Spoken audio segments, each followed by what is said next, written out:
Mengenai tema kami yang berjudul Al-Quran dan Sunnah sebagai sumber ajaran Islam, kami mengambil dari salah satu buku jurnal, yakni Pengantar Studi Ilmu Al-Quran. Ilmu Al-Quran merupakan salah satu buku rujukan penting dalam kajian ulumul Quran. Ditulis oleh Manna Al-Qattan, buku ini menyajikan pembahasan yang sistematis mengenai berbagai aspek yang berkaitan dengan Al-Quran, mulai dari sejarah turunnya wahyu, proses pengumpulan dan pembukuan Al-Quran, Makkiyah dan Madaniyah, asbabun nuzul, nasikh mansukh, hingga metode tafsir. Keunggulan utama buku ini terletak pada penyajiannya yang terstruktur dan mudah dipahami. Penulis menjelaskan konsep-konsep dasar ulumul Quran dengan bahasa yang ilmiah, namun tetap dapat diakses oleh mahasiswa dan pembaca umum yang ingin mendalami studi Al-Quran. Dari segi sisi, buku ini memberikan pemahaman yang komprehensif mengenai ilmu-ilmu yang menjadi landasan dalam memahami Al-Quran. Namun bagi pembaca pemula, beberapa istilah Arab dan pembahasan akademis yang cukup mendalam mungkin memerlukan pembacaan berulang atau pendampingan dari pesumber lain. Meskipun demikian, hal tersebut tidak mengurangi nilai buku ini sebagai salah satu referensi utama dalam bidang ulumul Quran.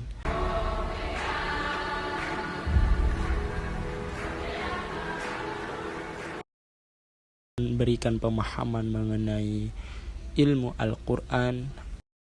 Dalam literatur ilmu ulumul Quran dan sunnah, fungsi sunnah terhadap Al-Quran begitu banyak. Salah satunya yakni sunnah sebagai penguat ta'qid di dalam Al-Quran, sunnah sebagai penjelas atau tabyin dalam Al-Quran, sunnah sebagai penetap hukum baru. Adapun Al-Quran juga adalah sebagai pedoman hidup bagi seluruh umat manusia. Al-Quran memberikan petunjuk yang membedakan hak dan batil, mengatur hubungan manusia dengan Allah, manusia dengan manusia, manusia dengan lingkungan. Dan Al-Quran dijamin keautentikannya dalam Quran surat Al-Baqarah ayat 2.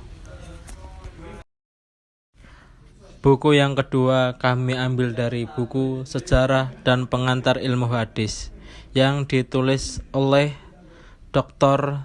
Tengku Muhammad Hasbi As-Sodiqi. Untuk memahami hadis secara benar, kita perlu mengenal ilmu yang membahas sejarah, periwayatan, dan keasliannya.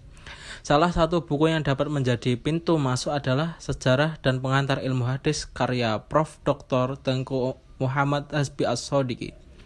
Buku ini membahas dasar-dasar ilmu hadis secara sistematis dan mudah dipahami, mulai dari pengertian hadis, sejarah perkembangannya, proses periwayatannya, hingga berbagai cabang ilmu yang digunakan untuk meneliti kualitas hadis.